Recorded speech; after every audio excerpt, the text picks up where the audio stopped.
Ayun mga bossing, magbibigay lang po ako ng mga detalye nitong back to back namin na naka-stainless steel top. Tapos po siya, meron pong mga accessories na pwede nyo pong ipadagdag kung sakali magpapagawa kayo kahit hindi ganito.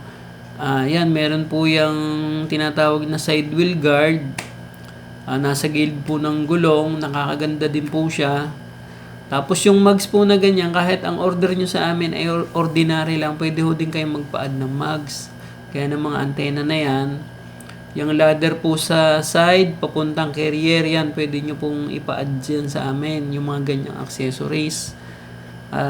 Yung kagandahan lang po ng ganitong design, ito pong yari na yan, naka-stainless steel top po yan. Napakatibay po ng bubong yan. Meron nga po ang customer na nagkukwento na yung bubong ng driver niya, ganyan din yung ginawa namin. Nagpasabit-sabit na ho doon sa kanilang lugar ay hindi man lang po talaga nasira. Ayan, tapos so yan, pwede ho kayong magpadagdag ng mga ganyan sa unahan, mga accessories na yan. Ayan, yung may sun visor, yung gayak, yung poste sa unahan na may ball mirror, pwede po yan, kalasag, body plate. Yan, yung windshield po na ito, yung tinatawag namin windshield with panel. Hindi po siya kagaya ng mga angle bar lang ang nakalagay na frame. Ito po, naka-stainless talaga. Yan po yung pinaka-swing niya. Tapos meron po siyang pinaka-ladder papuntang carrier. Tapos yun naman po, yung may design galing carrier papunta sa unahan. Accessories din po siya, pwede nyo rin pong ipa-add. Nakakaganda rin po siya. Yun nga lang po, kada may add, ay di may add din po sa additional din po talaga. Yan, yung spoiler po niyan sa unahan, yung pinaka-bumper, ang maganda dyan po ay matigas po talaga yan kahit po yung tumama sa mga lubak-lubak o humps, hindi pa po basta mapipiyangkot yan. Tapos yung pong ball mirror namin na yan, mount sa poste nakakabit, kaya hindi po maalog. Yan yung side door, may design.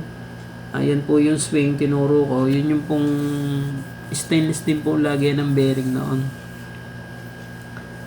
Ayan, tapos po yung mugs, depende po sa supplier kung ano pong available. Yan yung ladder na tinuturo ko dyan. Ladder sa side ng bintana. Yan, yung mga antena na yan po, yan po ay pinapa-additional lang. Kung gusto meron, kung ayaw naman, pwede naman pong kung ano pong gusto. Tapos po yung loob niyan, meron po yung pinakakisame para hindi po mainit. Kahit siya naka-stainless steel top, hindi naman po mainit pag yung nakabilad sa araw. Kumbaga nakakabawas po ng init yan. Tapos yan sa may likod, meron pong nagpapalagay ng ganyan. Yung pinaka-basket, lagay ng mga tumbler o dala-dala pag bumabiyahe. Yan yung carrier. Yan, napakatibay po ng bubong yan. May bend pa po yan. Stainless steel top na may bend pa. Parang sa mga L3. Yan. Yung pong ganyan mga concept ng mga kulay-kulay sa upuan, yan po ay sa mga full stainless. Ayan, tapos po meron po yung folding,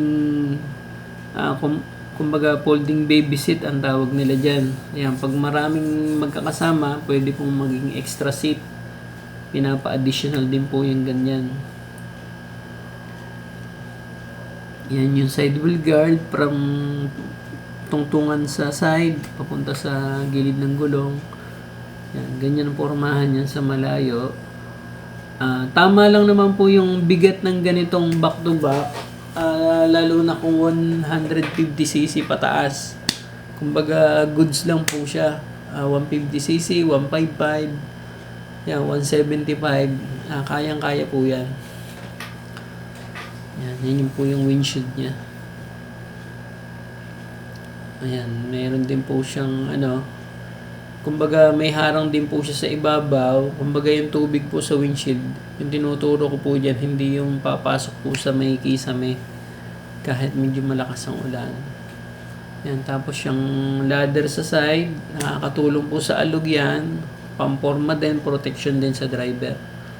Yan, yung pinaka wifi. Yan, nagpa-add din sila ng ganyan, yung coin box, lagay ng coins.